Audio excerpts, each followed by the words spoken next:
Bienvenida o bienvenido a esta exploración. Hoy, ponemos el foco en las últimas novedades de los fondos Next Generation EU, que siguen dando que hablar. Exacto. Nos vamos a centrar en tres movimientos estratégicos que hemos visto recientemente. Por un lado, un nuevo impulso a la digitalización, con esto de los espacios de datos sectoriales. Ujú.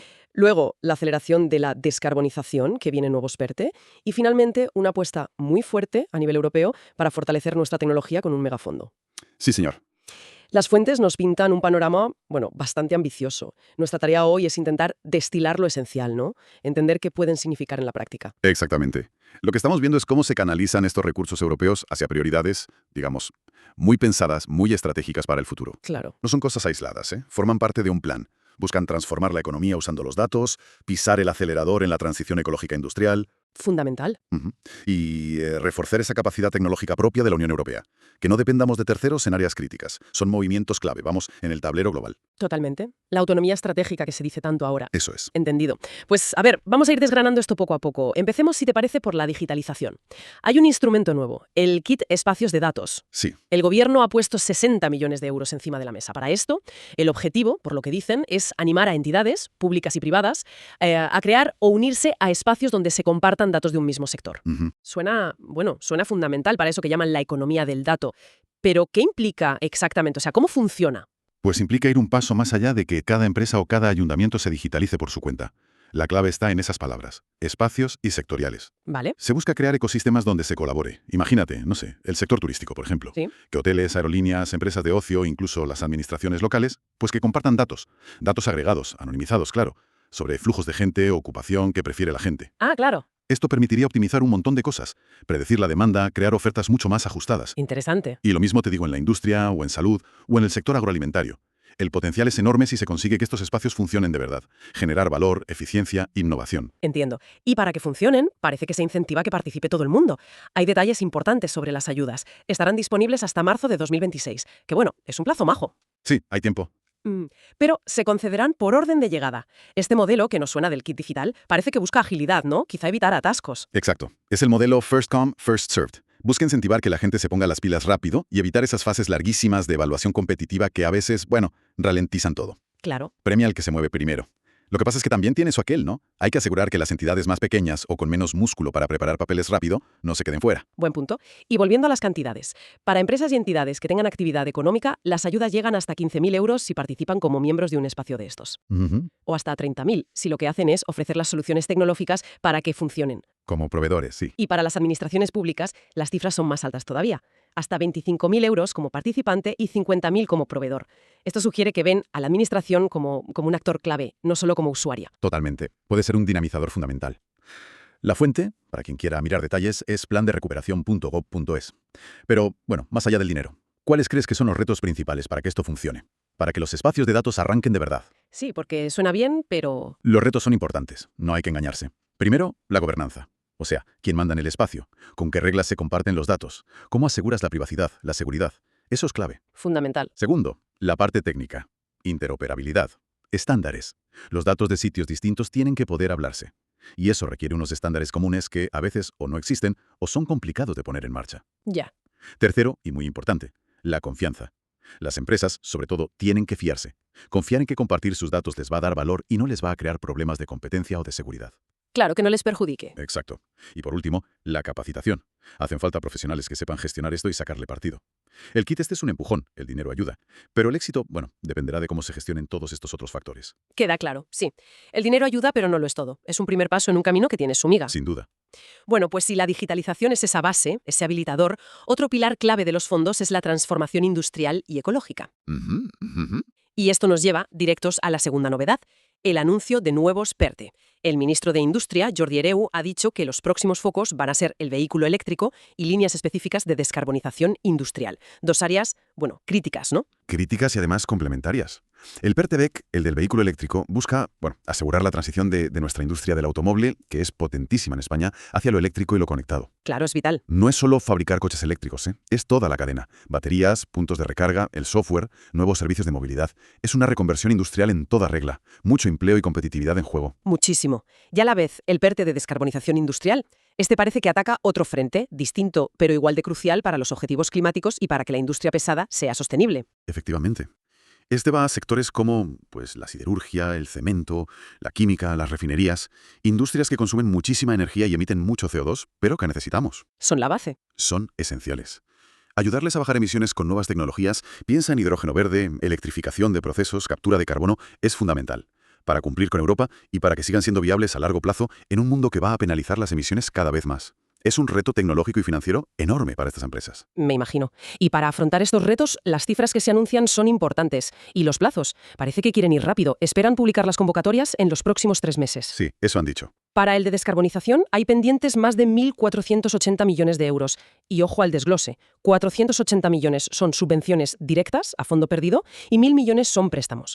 Y del PERTE-BEC, del anterior, todavía quedan por mover 570 millones de euros en préstamos. Esta mezcla de subvenciones y préstamos, ¿qué estrategia nos indica? Pues indica una estrategia de, digamos, de compartir el riesgo y de adaptarse a lo que necesita cada proyecto. Las subvenciones, los 480 millones para descarbonización, por ejemplo, suelen ir a la parte más arriesgada. La I+D, los pilotos. Exacto. Proyectos de I+D, pilotos tecnológicos.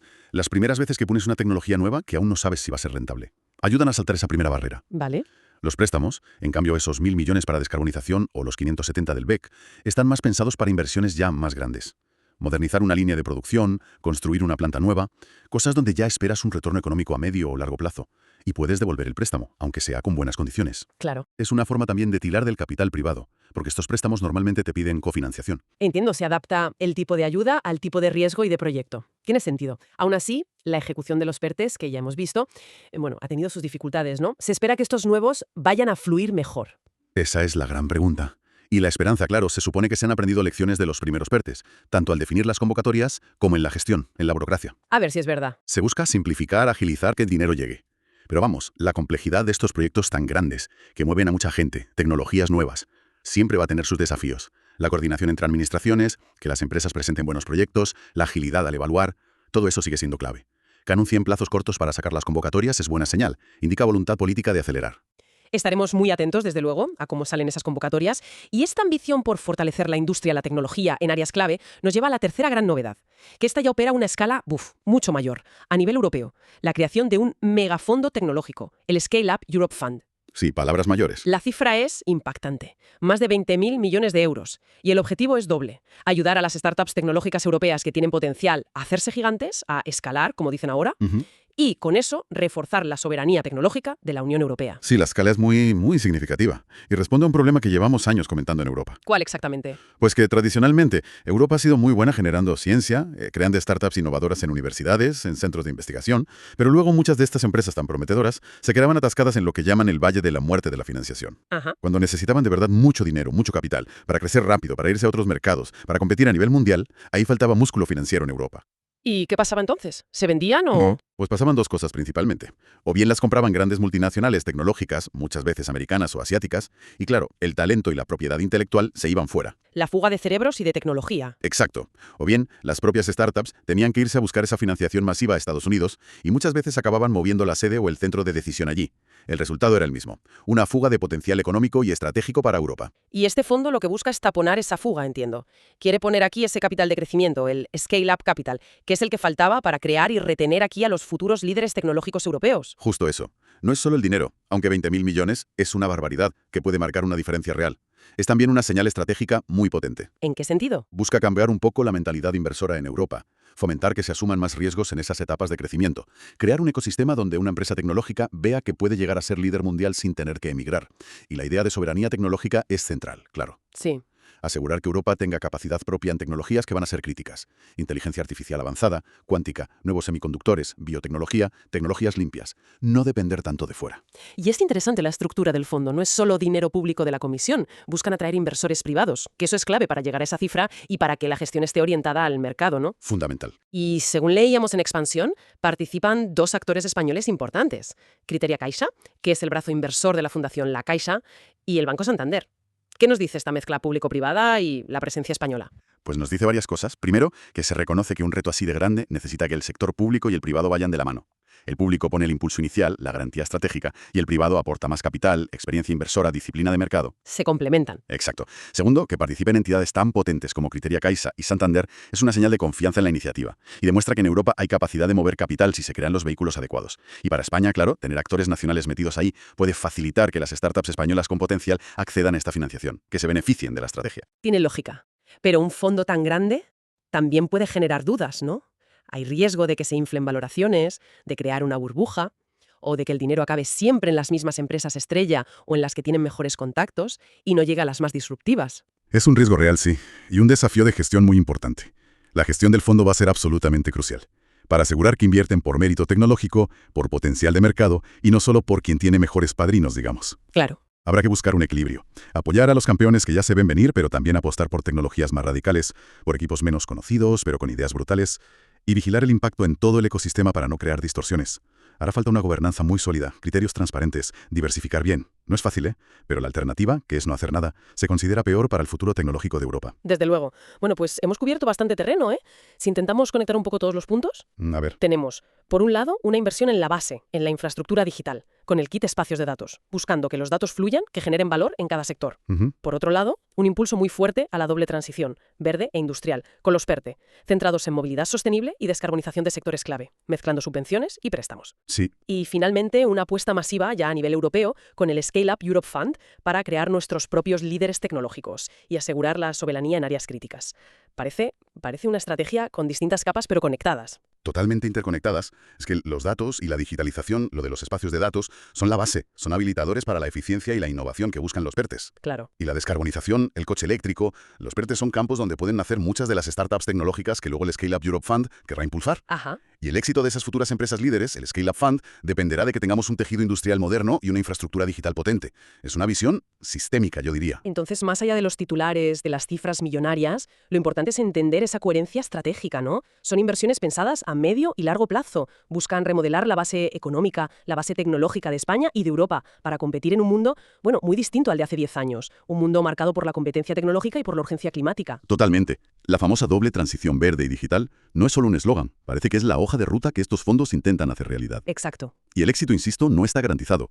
Dependerá muchísimo de cómo se ejecuten las cosas, de la capacidad de adaptarse, de la colaboración público-privada a todos los niveles. Pero la dirección estratégica, el rumbo, parece claro. Construir una economía más resiliente, más sostenible y tecnológicamente más soberana. Son los cimientos que se intentan poner para las próximas décadas. Pues hasta aquí nuestra exploración de hoy sobre estas novedades importantes de los fondos Next Generation EU y las estrategias que se están desplegando. Esperamos que este análisis haya sido útil para entender un poco mejor el alcance y las implicaciones de todo esto. Y como reflexión final, para darle una vuelta, ¿no? Queda una pregunta clave en el aire, que conecta con lo que decíamos de los retos de ejecución. A ver. Considerando la escala de estas inversiones y su enfoque en transformaciones muy grandes, digital, industrial, tecnológica, ¿cómo se puede asegurar que este impulso tan masivo no se quede solo en las grandes cifras, en las grandes empresas o en los proyectos más emblemáticos? Buena pregunta. ¿Qué mecanismos concretos, y sobre todo ágiles, hacen falta para que esta financiación llegue de verdad permee hacia las pymes, hacia las startups que no salen en los titulares pero que son la bomba innovando? ¿Cómo dinamizar el tejido productivo de forma más capilar, más distribuida por todo el territorio? Conseguir esa capilaridad es quizá el reto más difícil y el más decisivo para que el impacto de estos fondos europeos sea realmente máximo.